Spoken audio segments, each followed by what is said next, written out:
సరే సార్ దాని ప్రకారం వచ్చి చేద్దాం అనుకున్నాం.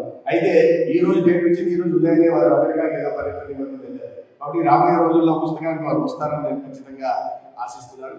నేను చెప్పినట్టుగా రామచంద్రమూర్తి గారు అడిగారు, సత్యకుమార్ బాగానే రాస్తున్నావయ్యా ఆర్టికల్స్ అంతా, సమకాలీన విషయాల మీద అనేక బాగా విశ్లేషించి రాస్తున్నాం, అంతా బాగానే ఉంది.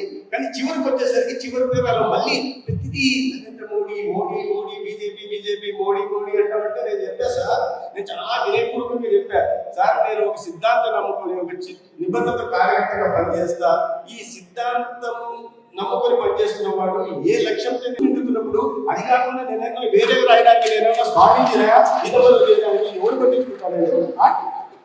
నేను ఈ సిద్ధాంతం నమ్ముకొని నేను ఈ పార్టీలో చేరాను. అలాంటి ఎప్పుడు అంచనాలు లేవు. నేను విద్యార్థి దశలో ఉన్నప్పుడు ఏబీవీపీలో చేరినప్పుడు అధికారం గురించి ఆలోచన లేదు, అధికారంలో సుదూర కూడా కనిపించేది కాదు.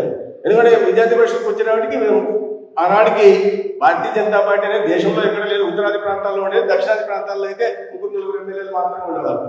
కానీ ఆ రోజు అధికారం కోసం ఇంకో దానికోసం ఈ పార్టీ వైపు ఆకర్షించబడ్డాను. సిద్ధాంతం నచ్చింది, ఈ పార్టీ ప్రవచించే జాతీయవాదం నచ్చింది. అరే మేము అధికారంలోకి వస్తే చేసి చూపిస్తాం, ఎటువంటి ఏదైనా ఆర్టికల్ 370 రద్దు చేసి చూపిస్తాం అని చెప్పాం.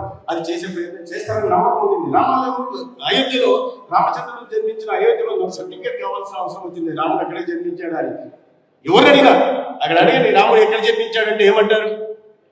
అంతే. దాన్ని కూడా ఒక రాజకీయ అంశం చేశారు. కానీ అక్కడ రామచంద్ర ఖచ్చితంగా అయోధ్య దివ్యమైన భవ్యమైన రామ మందిర నిర్మాణం జరుగుతుందని నేను విశ్వసించాను.